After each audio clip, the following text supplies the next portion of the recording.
ఏంటి అంత పని పెట్టుకొని ఎదురుగా ఫోన్ చూస్తానంటే ఎప్పుడు చూసిన అదే పనా? ఇప్పుడు నేను ఒక రీల్ చూసా తెలుసా, సర్ప్రైజ్ అని చెప్పి పట్టుకెళ్ళి కాల్చి పారేసిందట కుర్చీకేసి కట్టేసి. మొన్న ఈ మధ్య డ్రమ్ము స్టోరీ కుక్కర్ స్టోరీ విన్నావా? అది సరిపోదన్నట్టు రిమోట్ ఇవ్వలేదని పీక కోసి పారేసిందంట. ఇంకా వైఫ్ అండ్ హస్బెండ్ ఎట్టున్నారో తెలుసా, ఫ్యాన్ స్పీడ్ పెంచాడని చెప్పేసి కరెంటు వైర్తో షాక్ ఇచ్చి చంపించేసిందంట. అసలు ఎట్టున్నారో చూసావా?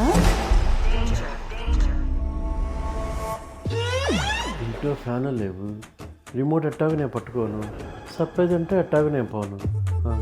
చెప్పురా. అదే నేను ట్రిప్కి రాలేనురా, మా ఆవిడ కొంచెం హెల్ప్ చేయాలి. ఇదిగో మీ ఆవిడ నీకు ఎప్పుడు రీల్స్ పంపించిందంటరా, ఆడవాళ్ళు ఎట చంపారు అట చంపారు హస్బెండ్లని. నాకు మా ఆవిడ ఆడవాళ్ళు మగవాళ్ళు ఎట చంపుతున్నారో చెప్పిందిరా. అరే నువ్వు చెప్పింది విన్నావు, నేను చెప్పింది చూశానురా.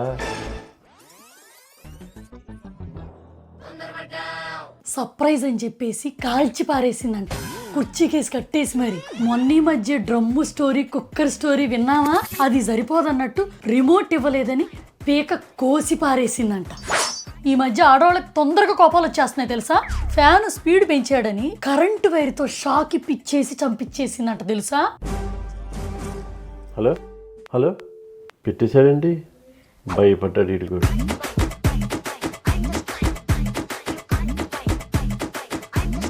వీళ్ళలో ఇలాంటి న్యూస్లు ఏమైనా చెప్పారనుకోండి ఆడవాళ్ళు, జాగ్రత్తగా వాళ్ళ కళ్ళలో కళ్ళు పెట్టి వాళ్ళ మనోభావాన్ని అర్థం చేసుకుంటా వినండి. ముందు జాగ్రత్త పడితేనే మగవాడి ప్రాణాలు కాపాడుకోగలం. అంతేగా అంతేగా.